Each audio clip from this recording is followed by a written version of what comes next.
ক্ষমতায় থেকে শেখ হাসিনা প্রতিটি প্রতিষ্ঠান ধ্বংস করেছে বলে মন্তব্য করেছেন অন্তর্বর্তী সরকারের প্রধান উপদেষ্টা ডক্টর মোহাম্মদ ইউনূস।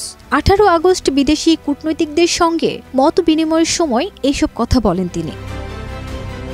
প্রধান উপদেষ্টা বলেন, ক্ষমতায় টিকে থাকতে শেখ হাসিনা সব প্রতিষ্ঠানকে ধ্বংস করেছে।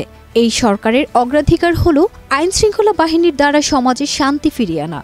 দুর্নীতির কারণে দেশের সব শেষ হয়ে গেছে, বিচার বিভাগ ভেঙে পড়েছে, দীর্ঘ সময় ধরে গণতান্ত্রিক অধিকার ক্ষুণ্ণ করা হয়েছে, পাতানো নির্বাচন করা হয়েছে, ভোটাধিকার থেকে বঞ্চিত হয়ে তরুণ সমাজ বেড়ে উঠেছে, রাজনৈতিক প্রভাবে ব্যাংক ডাকাতি হয়েছে।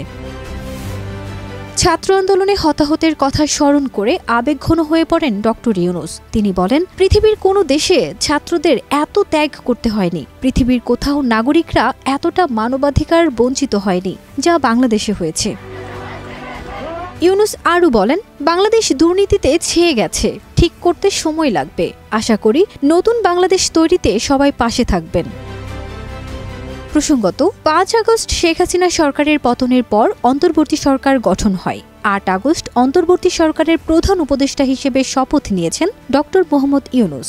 নতুন এ সরকার গঠনের পর বিদেশি কূটনৈতিকদের একবার ব্রিফ করেছিলেন পররাষ্ট্র বিষয়ক উপদেষ্টা মোহাম্মদ তৌহিদ হোসেন। ফারজানা নিকিতা, দেশ রূপান্তর।